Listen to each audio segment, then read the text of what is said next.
Hello, nerds! Nerds for Humanity. This is an experimental show. I'm going to try and do all of the top headlines from multiple sources of news: New York Times, Wall Street Journal, Fox News, MSNBC, and all sides in 10 minutes or less, and kind of react to the headlines, go over the headlines. I don't know. I've tried to do news kind of like summaries before. I don't think they've done that well, but maybe this 10-minute format will help. We're already 37 seconds in. So see what you think. If you like the format, go ahead and hit the like button. And if I get like 15 likes on this on YouTube, I'll do another one tomorrow. All right, but let's just get right into it because the clock is counting down. All right, let's start with the New York Times. And it looks like Trump ineligible to hold office, Colorado Supreme Court rules.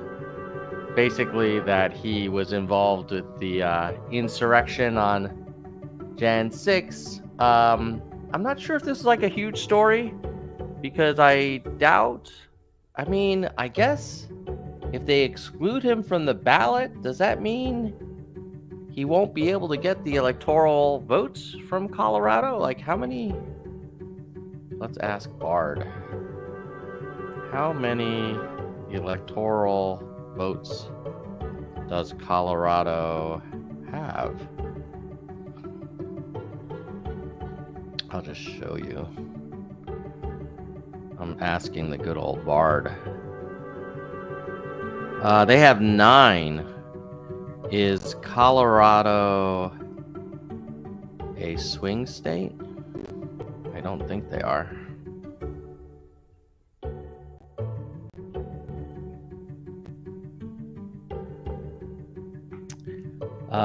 Since 2004, has voted Democratic in every election.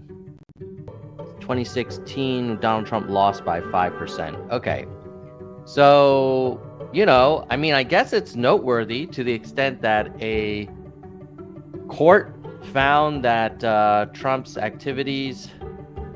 Oh, I don't know if we're going to be able to do this whole show in 10 minutes, but I'm tempted to read the freaking decision. Donald Trump, a majority of the court holds that Trump is disqualified under Section 3 of the 14th Amendment of the United States Constitution. Because he would be disqualified, it's a wrongful act to list him as a candidate on the presidential primary ballot. Okay, on the primary ballot. So I suppose that still allows him to be listed eventually on the general election ballot. I don't know, but we only have a small amount of time to go through all of our sources. We're already 3 minutes in. Okay, New York Times. What else?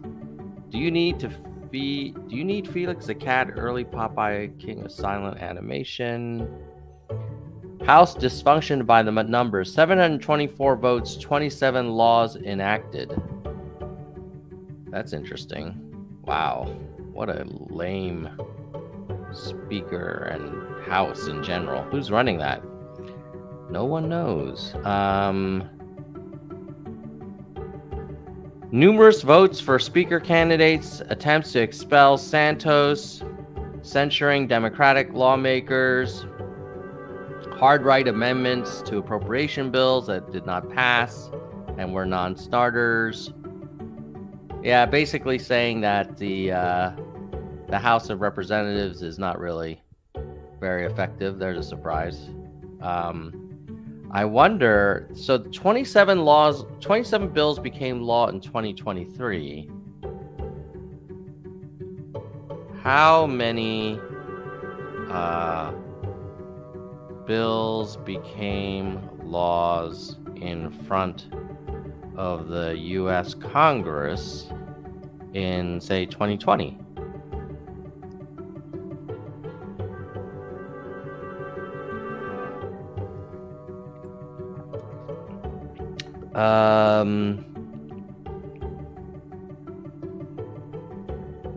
Oh, 573 were enacted. Wow. These are laws that have been passed by both chambers of the House and signed. Okay, yeah. So basically, 27 laws enacted, kind of weak sauce. Hello, nerds, Jeremy. Good to see a member in the audience. Okay, I think that's enough for New York Times. Let's move on now because we're already 5 minutes into Wall Street Journal. What are they talking about? Ooh, I just heard a beep. Hopefully you guys can hear me.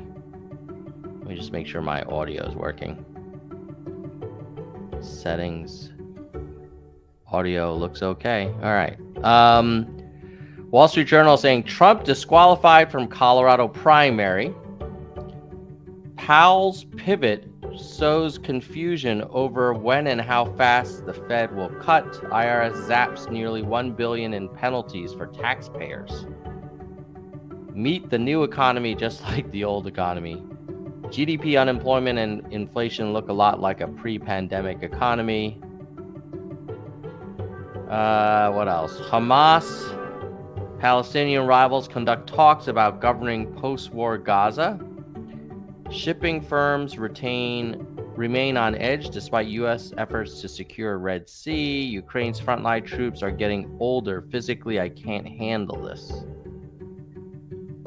Wall Street Journal seems to be like, I know it's technically conservative, but okay. Nothing crazy there. Let's see what Fox News is talking about. Trump campaign blasts Colorado's Supreme Court for removing him from ballot.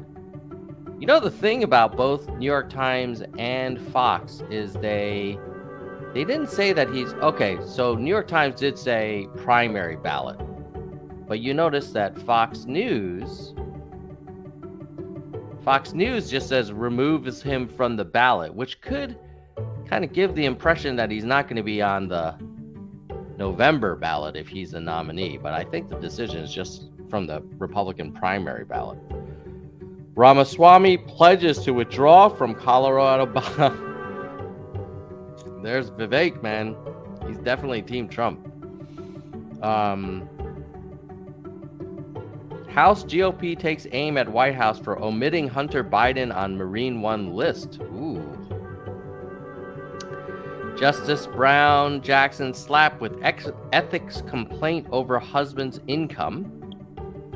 Miss France defends androgynous look. Woke winner.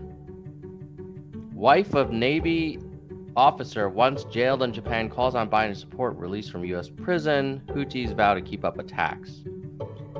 So I would say the Fox coverage is mostly like drama over the Colorado thing. They focus more on the Trump campaign blasting them versus the decision. Then they've got Ramaswamy trying to kind of there was a term we used to use in high school when you would try to gain favor with a teacher, but Ramaswamy's kind of being a little teacher's pet, saying, well, then I don't want to be on the Colorado ballot either, not to mention that he wouldn't have won the primary. And then you got to, the requisite daily Hunter Biden update. I think this Brown thing is maybe a counter to all of the ethics stuff that Clarence Thomas is involved in, and then the woke stuff. I don't know, who cares who Miss France is? Like, is this really like a big deal? Okay, so that is Fox News for you. Now let's look at MSNBC. Fani Willis didn't get Sidney Powell's remorse, but she did get something more valuable. What is that? That's interesting.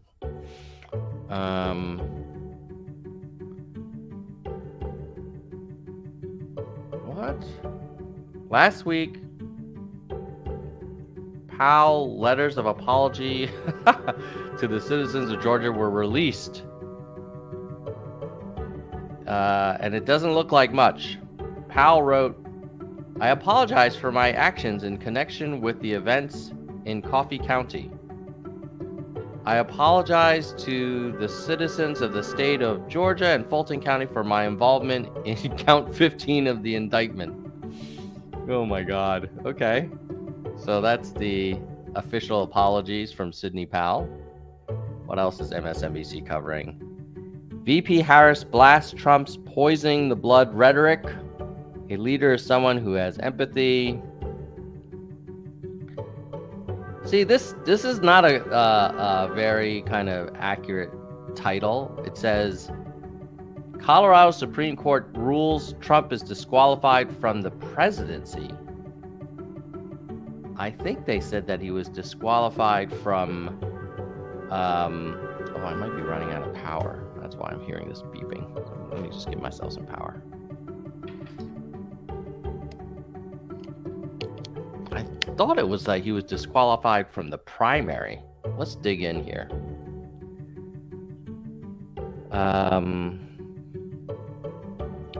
Trump is disqualified from holding the office of the presidency. Oh. To list on the presidential primary ballot. He can't be on the ballot or have write-in votes. Single final word. Okay. So I guess maybe they said that no person shall be... Oh, this is just section 3.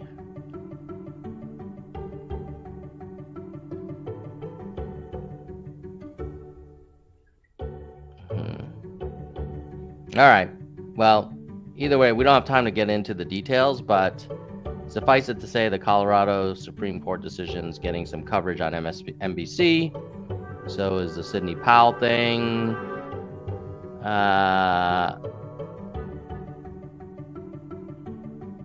That's it. That's it from MSNBC. Oh my God, we're totally over our 10-minute goal. So let's jump quickly to All Sides. Someone on Twitter, I think it was Michael, recommended this. This basically looks at news from across the spectrum.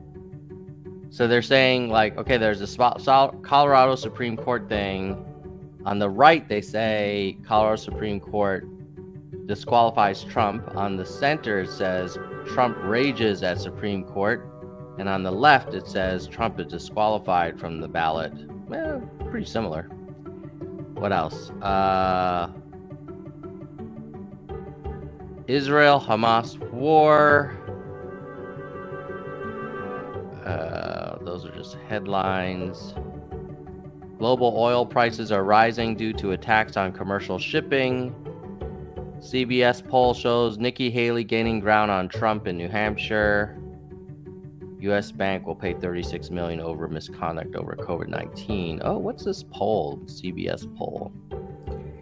Nikki Haley seeing signs of momentum. Haley at 29%. Trump at 44%. Wow, she's within 15 points. Not too shabby. All right, so I think that is the summary of the news, guys. Jeremy Sammons says, I DM'd you 2 Twitter posts that are relevant. Okay. This is totally over our 10-minute goal, but that was kind of arbitrary. Maybe we'll make the Nerd Nightly News 15 minutes. All right, Jeremy Sammons, here you are. All right, so I've covered the main sources of news. And I guess maybe we'll make this a tradition that if you're in the live chat, I might cover 1 or 2 stories that you find interesting as well. So let's go back to sharing mode. Share screen. I think this is the first one that Jeremy shared with me. It is from the Colorado Republican Party. You won't have to, because we will withdraw from the primary as a party and convert to a pure caucus if this is allowed to stand. Okay, so it's a bunch of people, basically Republican Party saying, like, that's fine, we don't really care. And this is Vivek saying, I pledge that I'm going to remove myself from the ballot. I think Vivek is just trying to grab some clicks while it's a timely thing. What else did Jeremy shared this tweet with me, which is Colorado Supreme Court unsigned opinion. This ends a string of losses for advocates of this dangerous novel theory. They finally found a court that would embrace what a court admits is a case of first impression. My first impression is saying the court is dead wrong. Okay, so basically people arguing over the Colorado court thing. So I think I tend to agree that the Colorado court thing is not that big of a deal. I mean, if it were like Florida or Pennsylvania, that would be like a huge deal. But I think partly because they don't have that many electoral votes and it's not a swing state. But the fact that any state Supreme Court found Trump's activities leading up to Jan 6 disqualifies him from serving in office is pretty crazy.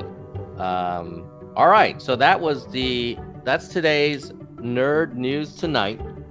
Let me know in the comments if this was helpful or useful. I don't know, I kind of felt like I wasn't able to go very deep into the stories, so maybe if we do it again, I'll just pick one story from each news source and actually click into the article and go a little deeper. Maybe that would be more interesting than me just kind of jumping around. Or do you like the jumping around? I don't know.